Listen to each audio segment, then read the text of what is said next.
New set, new look, new network. Catch the Tonya G Show every Wednesday, 6:30 p.m. on WeBelieveDigital.com. Let's talk politics, business, the future, and more.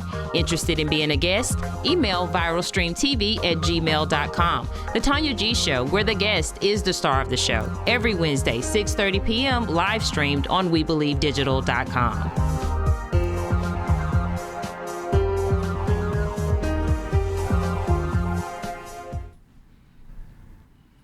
Welcome to the Tonya G Show, where we talk about it all: politics, community, education, business, and so much more.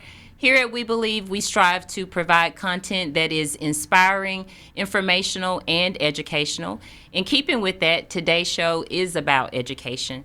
I'm joined by the president of the Pineywood School, Dr. William Crossley. He's here to tell us more about this historic school and his role as president. Thank you so much for being here, Dr. Crossley. Well, thank you so much for having us. It's really a pleasure to be with you and to have yet another opportunity to share what we're doing at the Pineywood School. And so thank you. Thank you. Yes, sir. Tell us about the Pineywood School. What type of school is Pineywood? Yeah, so, at its core, Pineywood School is an opportunity school. It's a freedom school.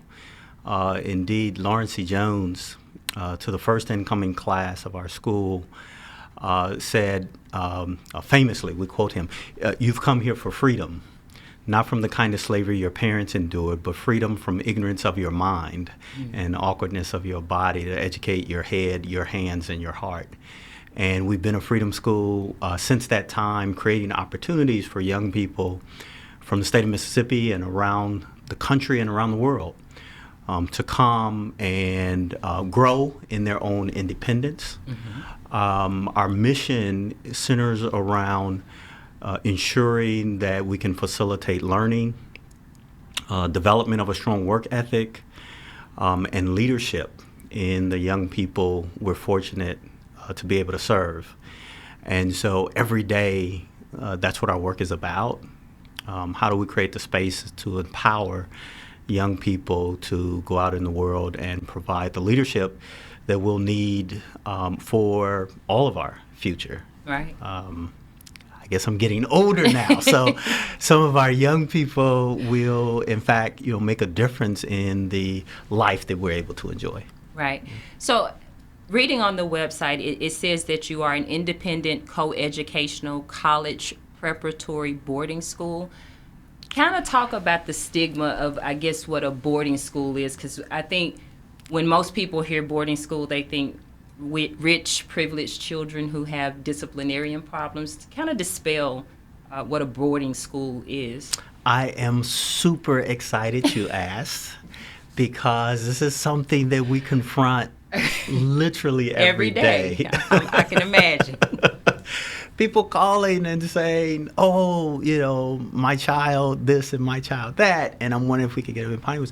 And we have to. One of the things we do, we refer them to our website because it will discuss the caliber of student that we're looking for, and what the process is for applying and being admitted to Pineywood School. And so, Pineywood we are a private, independent school, secondary school. We're accredited by the Southern Association of Independent Schools, co-ed, male and female students, and we serve grades 8 through 12, ages roughly 13 to 18. Our students, as I mentioned, come from around the state, and so for us, about 40 to 45% of our students from Mississippi, and 40%. About 40 to 45 in a given year. It'll fluctuate a little bit. Gotcha. And then the remainder of our students are from around the country or around the world, and so our students typically come to Pineywood for the opportunities we provide that they wouldn't otherwise have at home. For some of our young people, it's because there may be something happening with the family. Sometimes the family's going through a change. Unfortunately, not all families stay together, and so you may have parents who are sort of dealing with their own issues and don't want the child to be subsumed with that. And so they'll look for a place like Pineywood where the child can invest in him or herself and not be consumed with the issues that the parents may be dealing with. But we have those students who come to us who are biracial. They may have one parent who's black and another parent who's another race, and so mixed race kids who aren't finding their space in wherever they are. One student, actually one of our graduates just this year, when she was giving her senior talk, every student at the Pineywood School must give a talk to the school community. It's only upon exiting or graduating. We call it the senior speech, and everybody has to do it before you graduate. It's a condition precedent to graduation, and this particular student talked about growing up in such an environment where she attended white schools, where she was the only African American most of the time, and as a result, she would always try to straighten her hair. Well, her hair was naturally curly, not as curly as the hair that I have left, but it was curly, much more than the other students. Yeah, and so, but the only way she knew was how they wore their hair. So, in order to fit in, exactly, she would do that. And she spoke very movingly about Pineywood's created a space where she could be her true self, where she was empowered in having her hair natural. Oh, wow. Right, and not needing to conform to the standards. Yeah, exactly, and so that's why when I say we're a freedom school, we create that space where children can have access to things that they perhaps wouldn't have access to, and where students can be affirmed for whoever they are. One of the things I say to students when they first come in is, we're a small community. Right now, I'm scholarshiping about 100 kids a year, right? We're a small community, and we know everybody knows everybody. You don't have to put on airs at Pineywood. You don't have to pretend that you're something you're not. We all eat together. We, sleep on the campus. We go to church together. We play together. It's a real sense of community. It's a total and family. Completely. And what that does is it allows students to be themselves. Right. And so providing that affirmation for each and every student, which, by the way, our students just don't get in the world. And so that's the space we try to be.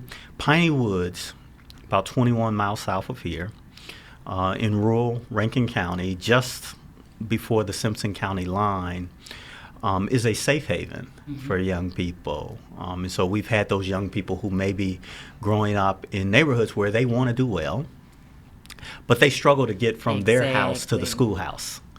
And Pineywood can be that safe haven for those young people. And so young people internationally are looking for an opportunity to pursue a better education and hopefully go to school, go to college here in America and improve themselves and their families. Pineywood is a gateway for those young people.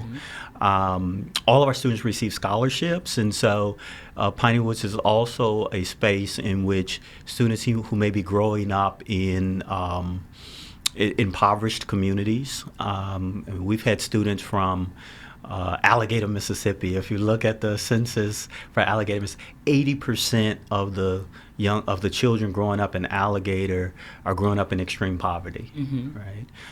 We had one young lady from there a few years ago who was one of 13 siblings. Oh, wow. Parents could, not properly take care of all of those children, and this young lady, because she was the oldest girl, ended up assisting with the motherly duties of getting the young. So she wasn't investing in herself. Exactly. And so Pineywood became an opportunity for her as well. And so we're very selective. All of our applications are reviewed by 4 to 5 individuals before students are admitted to our school, including myself. I read every application. I read every essay that comes to us. And when students come on campus, they wonder how I know them. But, we've evaluated them pretty closely. And unfortunately, we cannot serve all young people. And so we do say not now to a number of people who apply to us. We're going to go to a break. But before we go to break, I want to remind everybody about our weekly lineup. Monday at 6 p.m., New Horizons with Bishop Ronnie C. Crudup. Tuesday at 7:30 p.m., Socrates Garrett Live. Wednesday at 6:30, The Tonya G Show.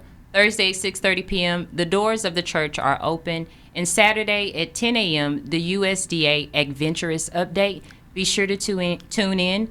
We appreciate your support at WeBelieveDigital.com. We are live streaming on Facebook on We Believe Digital Podcast. We also are live streaming on WeBelieveDigital.com. Continue to like, share, and subscribe. We'll be right back after the break.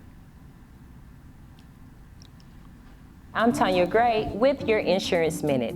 A final expense life insurance policy is also often called burial insurance. This type of insurance policy is designed to pay any cost associated with your death. The amount that the insurance policy pays out depends on how much you pay for the premiums during the life of the plan. Some people have a clear idea of how they want their funeral or burial to be, while other individuals do not care one way or another. Whether you have the perfect funeral planned or simply do not care what happens to your body after you die, it is still important to note that any type of funeral that is planned for you will not be cheap. The cost of a funeral is not something you want to leave to your family to come up with. Most people cannot afford to spend upwards of $10,000 all at once. If you do not want this burden to fall on your family and you do not have the cash ready to pay for your cremation or burial, final expense life insurance policies are there for you.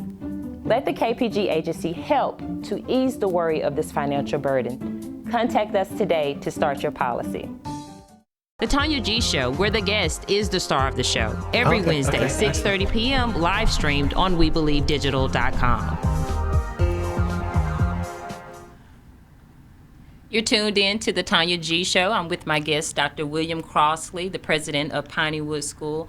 I want you to talk about the founder, Dr. Clarence Jones, I believe his name was, and just how he came to Piney Woods and created this institution.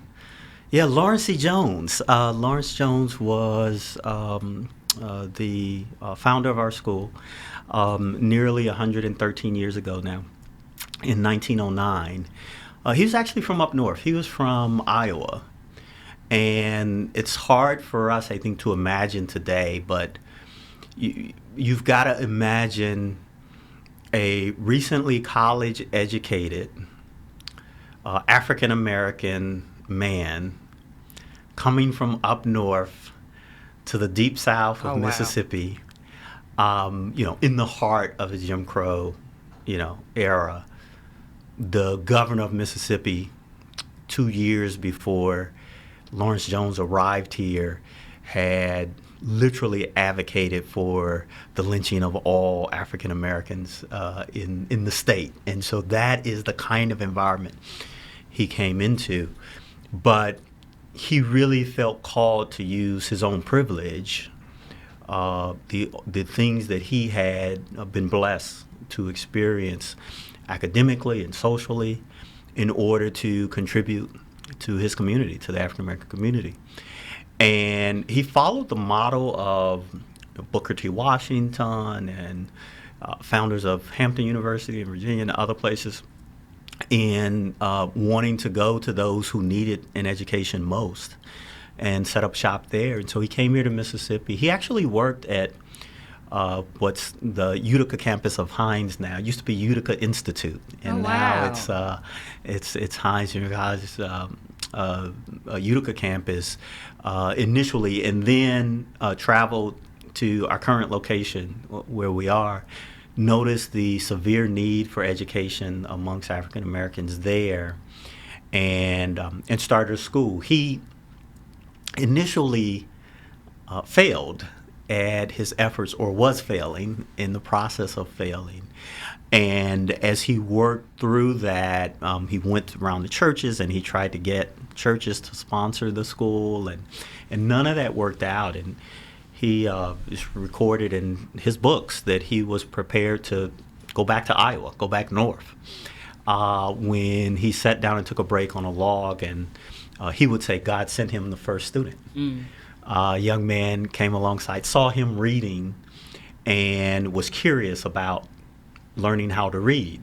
And so he began to show the young man how to read. The young man actually, he shared his paper with them, and the young man had the paper sort of upside down, and he was very clear he didn't know what he was doing. And so he asked him if he wanted to learn how to read. He invited him to come back the next day, and literally the school initially grew because that young man brought a friend, and kind of each one brought one. Yeah. And so that's where we started. By the next fall, a local African American who had actually been an ex-slave. He had been born into slavery. After the Civil War, he ended up going north. His name was Ed Taylor. He ended up going north, doing well financially. Came back to Mississippi and bought land, and he was one of the wealthiest people in Rankin County at the time. He donated to Lawrence C. Jones the first 40 acres of land and an old sheep shed, a log cabin, which became our first schoolhouse and boarding house, and Lawrence C. Jones's home. And it's about as much room as we have in the studio here, so it was not a big space. But that's how we got started. Investments by African Americans for the uplift and advancement of African American children. And so it's a very proud history and proud legacy. Lawrence C. Jones was fortunate to be able to do this work with his wife Grace, who was a seasoned educator who came down from Iowa and joined him and partnered to get Pineywood School off the ground. So kind of talk, Dr. Crossley, about it being a vocational school, because I read on the website where he started it to educate sons and granddaughters, or daughters or children of sharecroppers. And he thought that they wouldn't be able to, I guess, get jobs, so they needed to learn a trade. So kind of talk about just what the vocational subjects were just in those early days. Yeah, so from the very start, we've always believed in educating the head, the hands, and the heart. And so it's fine to give someone a whole, what they would have called book learning, right? In those days. Right. But if they don't, there were no universities and so forth. So how do you give somebody a living? Right. And so very clear to Lawrence C. Jones at that time that we needed to do both of those, educate the whole child, if you will. And so in terms of educating the hands, we really began as an agricultural school. Right. And this allowed a number of things to happen. One, for us to equip some of those first students to become better farmers of their own land or of other land that they might have been working at the time. And then to have the cognitive and critical thinking skills, reading, writing, arithmetic, so that they could enter into contracts, right, knowledgeably with other people, et cetera. So really beginning as an agricultural school. And then as we sort of go through the 20th century, there are other trades that, come into play. And so things like plumbing and carpentry. Oh, you teach that, or that was taught there? Oh, yes, absolutely. That was still being taught there in the 1980s. And that's amazing. Yeah. And it's something that was always a part of our work program at the school, but was giving students a trade. For those who did not go on to college, they could leave Piney Woods and go. Right. So really, many of our alumni ended up being sort of small entrepreneurs, maybe not big, huge firms, but having the ability to hire a small group of people, 5-6 people, for a small construction firm where they could go and they could apply their skill in their trade. And it's another example of the kind of freedom that a Pineywood's education offered to the young people who were fortunate enough to get it. How important do you think are trades to education? Because you said this was very prevalent, I guess, in the 80s. Because I'm of the belief that you still need to learn sewing and home ec and all of the things that our parents learned during school. How important do you think learning a trade still is in this climate with education? No, so I think it's critically important. I'll use myself as an. So I'm a graduate of Piney Woods, And when I was there, I worked with our plumber, who actually is still employed at Pineywood to this day. But when I was there 35 years ago, he taught me some things in plumbing. Now, I subsequently went on to undergraduate education, master's, law degree, and all kinds of things, right? But when I was, we bought a house in Washington, D.C., and it was an old house that needed to be fixed up, and so we wanted a dishwasher. Hadn't had a dishwasher, so we went and purchased a dishwasher. And what they were charging me to install the thing was more than I'd paid for the dishwasher. And so I actually was very comfortable saying, you know what? I can do this. I can do this myself, How right? neat is that? And so whether it's that kind of thing in Right. our daily living, or even just knowing enough so that folks aren't taking advantage of you, Exactly. right, in that Exactly. process, but applying a real skill to what you're doing and being hands-on about it is something that, regardless of what profession somebody goes into, that it's a skill that they would have. It never leaves. Right, right. One of our alums actually, he learned how to work on cars when he was Piney. We have a garage, a 3-bay garage, and even today we still teach kids some of the minimum basics of changing tires and brakes and That's things of this nature, amazing. changing oil, etc. But he learned how to do some of that stuff when he was at Pineywood, and he got a full scholarship to Jackson State. Did well, he played in the marching band, and he did really well. And then he said to me, "Will I then, I took a desk job because that's what they said I was supposed to do." Dr. Crossley, hold that thought. Before we go to break, I want to remind you about our weekly lineup. Monday at 6 p.m., New Horizons with Bishop Ronnie Crudup. Tuesday at 7:30, Socrates Garrett Live. Wednesday at 6:30, yours truly, the Tonya G Show. Thursday at 6:30, the doors of the church are open. And Saturday at 10 a.m., the USDA Ag Venturist Update. Be sure to tune in. We'll be right back after the break. You're watching us live on We Believe Digital Podcast.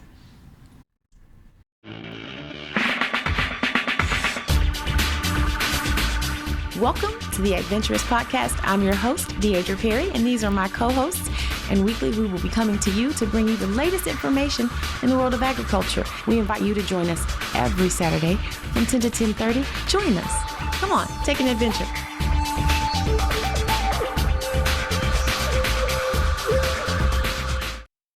Have you had your Earthblend Coffee today? At Earthblend Coffee, we take pride in offering you the very best of beans across the world, blended and roasted to perfection, giving you superior quality and satisfying and flavorful taste. Experience the world in one cup with Earthblend Coffee. To order, visit earthblendcoffee.co now. The Tonya G Show, where the guest is the star of the show. Every Wednesday, 6:30 p.m., live streamed on WeBelieveDigital.com. You're tuned in to the Tonya G Show with my guest, Dr. William Crossley, president of the Pineywood School. Go ahead with your story, sir. No, so it's just, one of our alums did really well, scholarship to college, a full ride to Jackson State, did well there, got a desk job afterwards, and I talked to him later, and he said, well, I was working that desk job, but I wasn't happy because I had learned how to work with my hands when I was at Pineywood. He had learned in our auto shop how to work on cars, and so he later started his own company, it was a body shop in which he would work on cars that had been damaged, etc. And he grew it to a point where he had employed 7 or 8 people, at a given time. And he said, I don't make any more money than I probably would make if I had stayed on the desk job. I work longer hours, right? But this is something I'm passionate about, right? And every single day I wake up, advancing my bit, right? Yeah. And so that, again, takes me back to that notion of, what is a freedom school, right? What is an opportunity school? And so giving him, but had he not worked in that auto mechanic shop, he would not have had that inspiration to pursue. Exactly. To pursue. Let's talk about the grounds at Pineywood School, because I read where you extend for nearly 2,000 acres, and your school includes a 65-acre main campus. Kind of talk about the land and just everything that it offers? Well, it's an important part of who we are. We were donated initially that 40 acres of land that I told you about, and over time, more land has been donated to the school. And we currently sit on approximately 2,000 acres, which includes not just the main campus, but we have a 250-acre demonstration farm. Talk about that. Yeah, that we use in our work as well. And agriculture and farming is often viewed, I think, through the wrong lens. And one of the things that we've got to understand is that it is it's really an entrepreneur's playground. If you have a raw resource like a piece of land and you decide what you're going to grow on it, decide what you think the market can bear, right? You can figure out all of the inputs, right, that are necessary in order to pursue an enterprise on that land. And so that's part of what we do with our farm. I don't think you would even think about it that way unless you break it down like that. You wouldn't think of it in that way. Yeah, and most people don't. But the land is important to all that we do.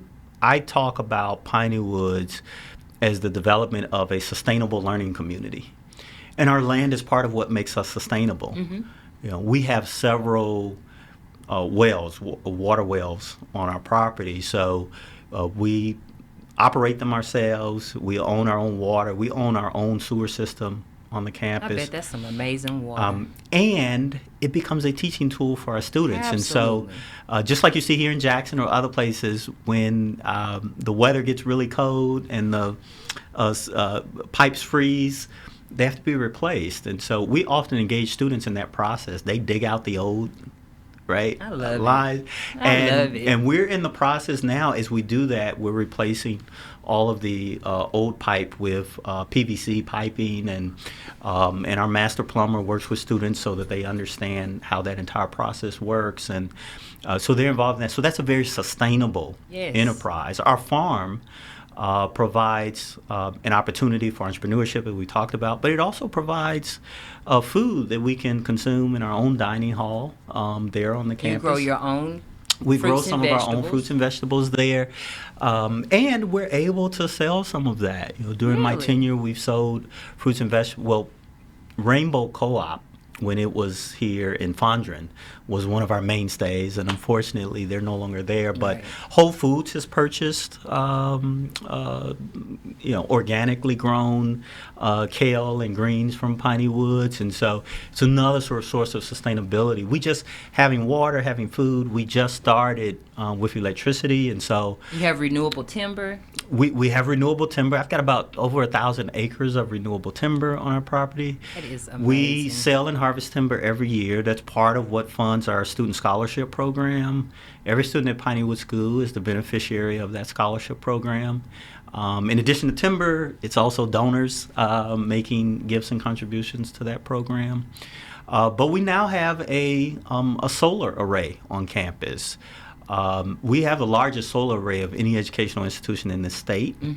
350 solar panels donated from Tesla, the electric car company, and we received a grant in order to get the installation of that. And so we now generate approximately 20% of our own electricity use there on the campus. Amazing.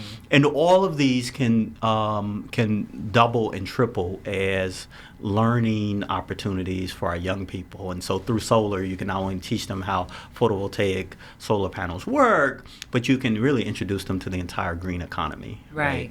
And so that's part of what we're engaged in there on the campus. So since we're talking about just some of the things that the students partake in, let's actually talk about your average classroom size, the makeup of girls to boys. Is it evenly keeled? Just kind of talk about the curriculum and what you offer. Yeah, certainly. So we are roughly 50-50 in most years. You'll have some years where we may be more. Yeah, we go one direction or the other. But for the most part, we're about 50-50 male and female. And, again, students from all over. And in part, I think families come to us because we do have small class sizes. Most of our classes are less than 15 students. It's amazing. Most of them probably 10 to 12 students in a class, and the offerings really run the gamut. We care very much about our students' cognitive development and sort of the core competencies, right? And so things like English and the writing is hugely important. Math is hugely important, and so everybody gets a full dose of those. But then we have a whole STEM program. Talk about STEM and how vital STEM is to education. It is both the sort of wave of the future, but it is also the language that our students will need for the future. And so, and we're actually fortunate. We just signed an agreement to partner with Microsoft for a program that's going to bring computer science and AP computer science to our campus in the fall. Really? And so we're super excited about that resource that they're providing for us. We've got a drone technology curriculum that we're building in collaboration with Mississippi State University.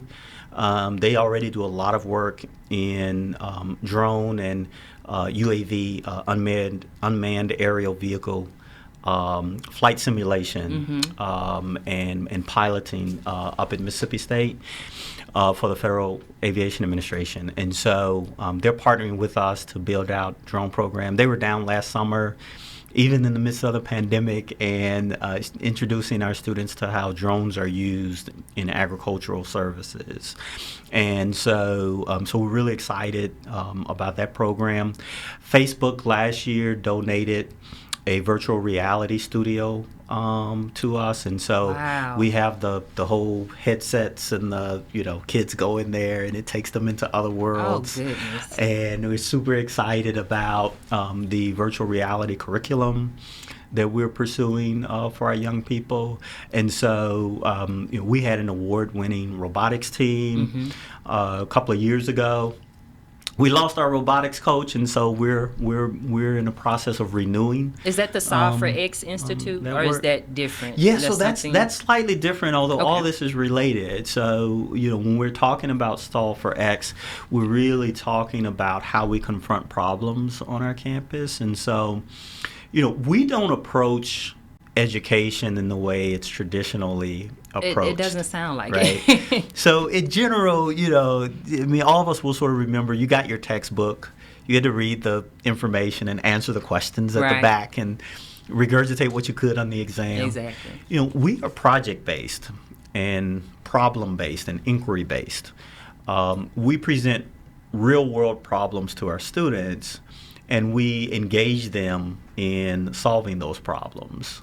One of those problems we're confronting right now is we're in the process of building some new structures on campus, and some of the cottages that we wanted to put up, we wanted to involve our students in that. So through this Solve for X project, the architects didn't just come and meet with me on campus. They sat at a conference table with students, and students were at every meeting and giving feedback to the architects about what made sense. Sure.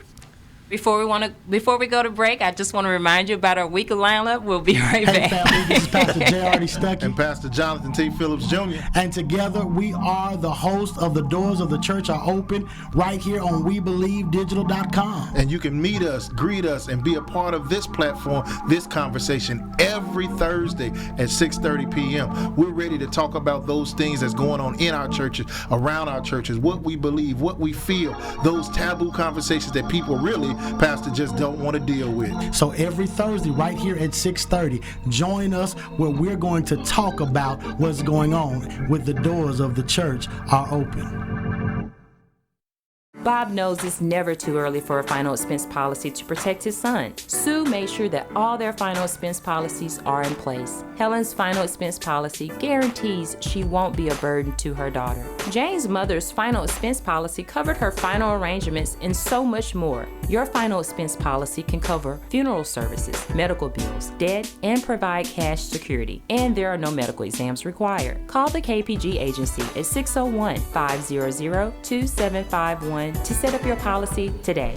The Tonya G Show, where the guest is the star of the show. Every Wednesday, 6:30 p.m., live streamed on WeBelieveDigital.com. You're tuned in to the Tonya G Show with my guest, Dr. William Crossley. Continue on with Solve for X and what you're doing with that. So it's just really neat thing, and you know what we do. You know, I will tell you that the field of education, for the most part, has been the same since it was created, right, at the turn of the last century, and you know, in the late 1800s, 1890s, and it's not relevant to how our students experience the world. Right. And it was started really to build workers for factories. Well, a lot of those factories don't exist anymore. They don't. A lot of those jobs don't exist anymore. Exactly. And automation is making that even more rare by the year, right? And so if you think about the experience that our young people have, the school day and school time is probably, I hate to say it this way, but the most irrelevant time in their life, because the other part of the day they're on social media, they're online. Right. All of them know how to look things up online. All of them know how to find. So they're completely engrossed with this world of relevancy. Right. Right. And then we put a book in front of them and say, Like, read really? this. Right. Exactly. Their eyes gloss over and you lose them. Right. And so part of our work has been, how do we make this as relevant as when the school was started, right? Farming was relevant. And if you could, learn agriculture, you could eventually have your own farm, right, and pursue a life that way. So that's the same kind of relevancy we're looking for. That's what Solve for X is about. It's about asking what's the question or the problem that we may be facing as a community or as students or what have you, and then involving students to help us solve those problems. And so this example I was giving you was we were designing new cottages for our campus. And we involve students directly in that process. They work directly with the architects. When we would come out of a meeting, out of the conference room, students came, equipped with the homework that they needed to do before the next conference. And the architects showed up, every Tuesday at 1:30. They were in session with our students, That is and they nice. just walked them through the whole process. The issue is that when Pineywood was started, much of our campus was built by our students. Literally, the very bricks of the building were made on campus by hand by students. Wow. One of the questions we faced is, what's the 21st century version Of that. right? And so for me, it was, well, what if we expose our students to thinking like architects from the very start, not just making the bricks, right? But design thinking. Conceptualizing the whole thing. Right. Exactly. That's so neat. And so that's what we pursued. And what was really great at the end, we created these architectural plans, and within the architectural plans, the work that the students had done was sort of clearly embedded and spelled out in the plan itself. Oh, wow. And so you could flip through it, like big architectural plans that you would lay on this table, and the students could flip through it and they could see their work, in this professional document. And the fulfillment that gives to a young person is just huge. Exactly. You also have mock trials, and talk about that and how important the political process is in, regards to everything else that you're learning. You also need to know the political process. So talk a little bit about that. So an award-winning mock trial team. Award-winning. At Pineywood. We've won the Magnolia Bar Association mock trial competition many years, and our students have won scholarships and more in that process. And we've just been fortunate to have lawyers and judges from here in Jackson who come down and mentor our young people in that process. And I'm an attorney myself, and so to have people who are skilled in the debate an argument arena on a daily basis. Investing in your young people is huge, and so every year our students sign up for that. Do they again, all participate? Every student has to participate in it, or that's an elective? That's not every student. There is, by the way, debate embedded in our curriculum through the other projects and things that we do. That's one of we have a set of cognitive skills that we want our students to develop, right. and that's one of them, right? Can you make an argument, right? Can you form a claim, and can you develop a counterclaim? Right, so you've got to understand both sides of the argument and be prepared. And so we work with students directly on that. That's for all of our students. But as far as the team itself, that's a select number of students who either volunteer or are selected from faculty who have determined that these students can really excel in that environment. So, but we make available through our program things that you just wouldn't find anywhere else. We have students starting very soon a summer public service program based out of Washington, D.C. Our students go to Washington, D.C. They meet public service at its highest level in this country. And so every summer, Washington, a school in Washington sponsors 2 students from Pineywood to come. They usually have an event at the White House. They usually meet members of Congress. Every year they go to Supreme Court and meet a justice of the Supreme Court. They meet ambassadors from other countries, and it's just a phenomenal program that's offered only to our students here, so we're very proud of that program. Our students this year continue the work beyond Mississippi and beyond the nation virtually, and so we combined with a program out of Vermont, which is a predominantly white program, and our kids are predominantly African American, and because of the racial reconciliation the country has been going through, and in line with the United Nations sustainability growth, community sustainability growth goals, our students led racial reconciliation opportunities with students out of Vermont and students from Nepal.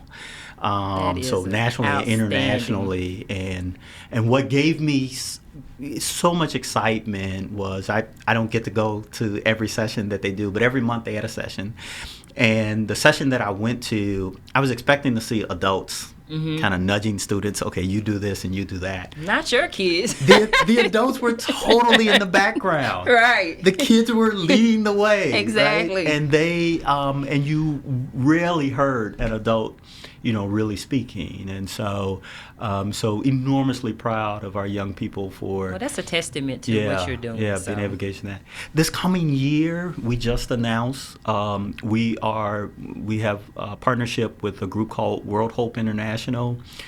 They're working with us to sponsor a educational trip to West Africa for a group of Pineywood students, and so we will take 10 or more young people to Sierra Leone and Liberia.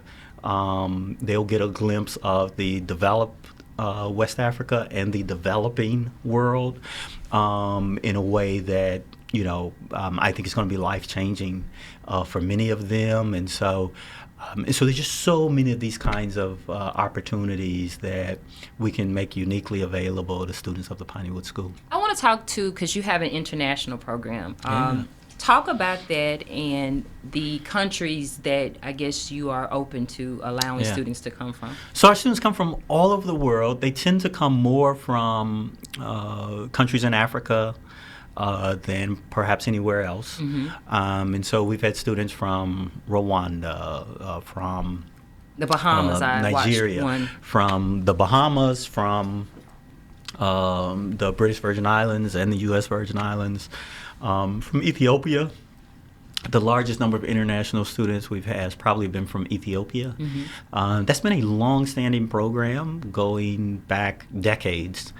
And did you have an international presence when you were? We did. We had in school? Students from Ethiopia. We had students from Vietnam. Hold that thought, Will. Yeah. Before we go to break, I want to remind you about our weekly lineup. Monday at 6 p.m., New Horizons with Bishop Ronnie Crudup. Tuesday at 7:30 p.m., Socrates Garrett Live. Wednesday at 6:30 p.m., The Tonya G Show. Thursday at 6:30 p.m., the doors of the church are open. And Saturday at 10 a.m., the USDA Agventurous Update. Be sure to tune in to WeBelieveDigital.com, share, tell a friend, and subscribe. We are live streaming on WeBelieveDigital.com. We are also live streaming on Facebook on We Believe Digital Studios podcast. We'll be right back after the break. Socrates Garrett Live every Tuesday on WeBelieveDigital.com. Socrates talks politics, finances, and social issues that affect the Black community and so much more. Phenomenal guests and engaging conversation. Straight talk, no nonsense topics that are informative, educational, and inspiring. Socrates goes live with politicians, church leaders, business owners, and others. The time is now. Talking to you about us. Socrates Garrett Live every Tuesday on WeBelieveDigital.com. Bob knows it's never too early for a final expense policy to protect his son. Sue made sure that all their final expense policies are in place. Helen's final expense policy guarantees she won't be a burden to her daughter. Jane's mother's final expense policy covered her final arrangements and so much more. Your final expense policy can cover funeral services, medical bills, debt, and provide cash security. And there are no medical exams required. Call the KPG agency at 601-500-2751 to set up your policy today. The Tonya G Show, where the guest is the star of the show. Every Wednesday, 6:30 p.m., live streamed on WeBelieveDigital.com.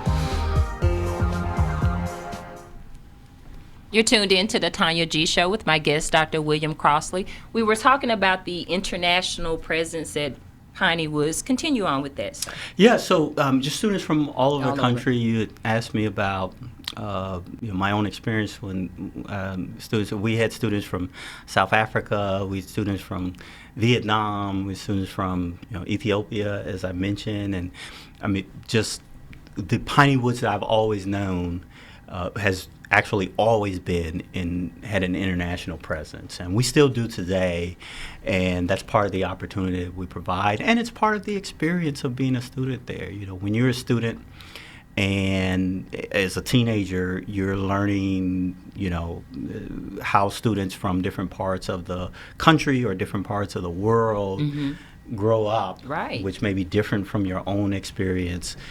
It becomes a development that you carry with you for life. And so when you get to college, you already know that, right? Yeah, you're ready. Let's talk about your experiences at Pineywood. I want to know how you even found out about it. Yeah. And did you go the entire 4 years? And once students start, can you come in like as an 11th grader and stay 1 year? Or do you have to stay throughout the whole 4 years? Kind of talk about that. So my own experience, I found out about Pineywoods the best way to find out about anything, word of mouth. Someone in my aunt's church knew Where'd someone. You grow up? I grew up in from? Chicago. I'm from the south side of Chicago. Okay.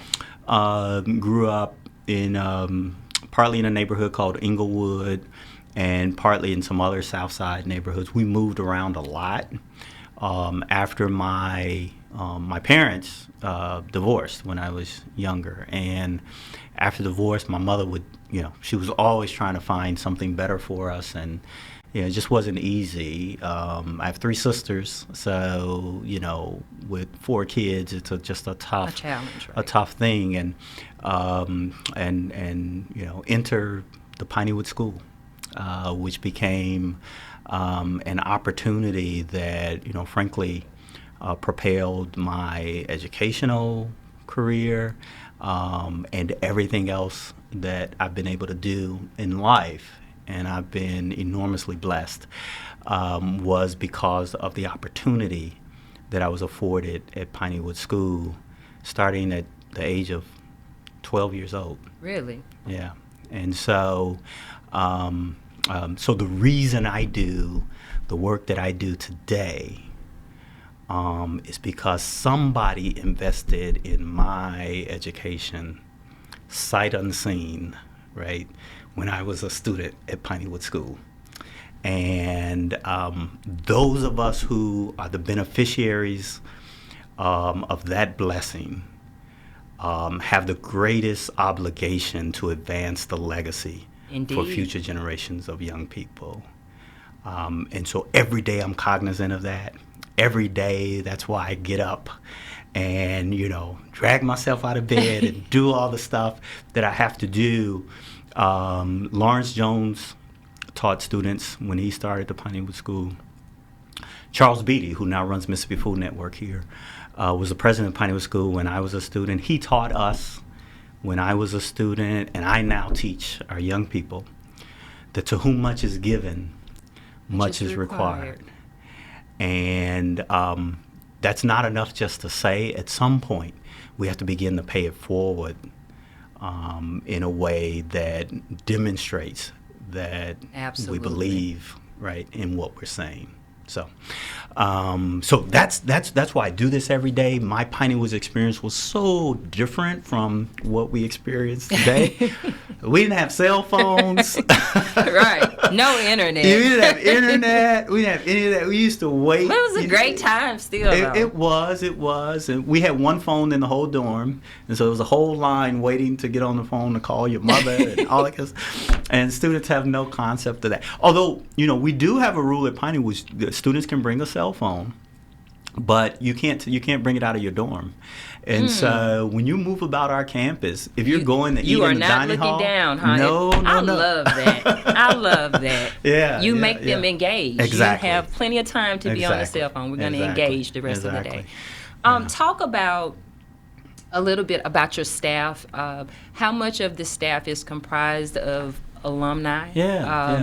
Your board, kind of talk about that. No, absolutely. So we have an amazing staff. I tell them all the time, and I'm fully cognizant of this, that I can do nothing alone, right? Absolutely. We only do this because of all those who have partnered with us to do it every day. Our staff, over 60% of our staff have advanced degrees in their particular fields of study. So they're well-versed set of young people, master's degrees or higher. Mm-hmm. We have several PhDs on staff. And just very proud of a very competent and dedicated staff. Right. What students get at Pineywood's, you literally cannot find anywhere else. Many of our staff live on campus. Not only do they are they in classrooms or in the campus, whether it's the farm or some other part of campus, with our students throughout the day. And by the way, we use our campus as a classroom, not just the traditional four walls that you know of a classroom. We use the entire campus, but they do that during the day. And then even last week, and you're on the campus as well. I'm on the campus. We live on the campus. Me, my wife, she leads our academic program. She's a, 30-year educator, and our family, Monica, yep, and our two girls live there. Beautiful. They're off to college, so they're on and off right now. But we're all in. Now, did they attend Pineywood? Was that cut you off? Yeah, so my youngest daughter, my oldest daughter did not. She was already a little just too far along at that point, but my youngest daughter did, and she finished in 2020. She finished in the midst of the pandemic. Yeah, which was kind of tough because they didn't have a real graduation and all of that. Yeah. But she finished second in her class at Pineywood and is now a student at Emerson College in Massachusetts. That's beautiful. Yeah, and then our oldest daughter is at Smith College in Massachusetts as well, and they're both doing exceptional. But I was going to mention one of our faculty members. I actually had to go to the library. He was still teaching at 10:30 at night. Really? He was tutoring students who were trying to get some things in before the end of the school year, and I literally had to go in and say, "Okay, it's time to go." But that's the dedication, level. That's the level right? of dedication and commitment that our faculty have, and you can teach people a lot of things, but dedication and commitment and character, you can't teach that. Yeah. So let's talk about how things have changed post-COVID. Yeah. How are you all adapting? Because you are reopening in September. Let's talk about that. Yeah, so the reality is we never closed. We never completely closed. We did send students home when COVID first broke last spring break. And but by the summer, we had put a situation together where we started inviting students back to campus last summer. And then because we are situated in the kind of safe haven that we are, we control who comes on and off our campus. And so we were able to create our own little bubble there on the campus. And we've continued to operate, ever since. And so this year it was tough because we weren't able to go out and visit and do other things that we normally would do with our young people. But we've gotten through it. We have been since certainly since maybe January, February timeframe, started to think about what does a post-pandemic Pineywood look like. Right. And the reality is we do know some things. We know we're going forward. Right. We're thankful to our donor community that they continue to invest in our school, that allow us to be able to do Absolutely. that. But we don't know 100% what it's going to look like. I actually just wrote to our donors on Tuesday of this week, and one of the things I invited them to do was give us some feedback as to what you think Pineywood should look like as we go forward. All those who are fully invested in us, we want to hear from people. And so I'd really love to take it not as something that we've completely figured out, right, but something that those of us on campus, those of us who are contributing to our work, and the students can take up together, and we can build the post-pandemic Pineywoods in a way that will exceed, right, whatever expectations we had previously. Hold that thought, Will. I actually want to continue on, but I thank you for coming. We'll see you next time. New network. Catch the Tonya G Show every Wednesday, 6:30 p.m. on WeBelieveDigital.com. Let's talk politics, business, the future, and more. Interested in being a guest? Email viralstreamtv@gmail.com. The Tonya G Show, where the guest is the star of the show. Every Wednesday, 6:30 p.m. live streamed on WeBelieveDigital.com.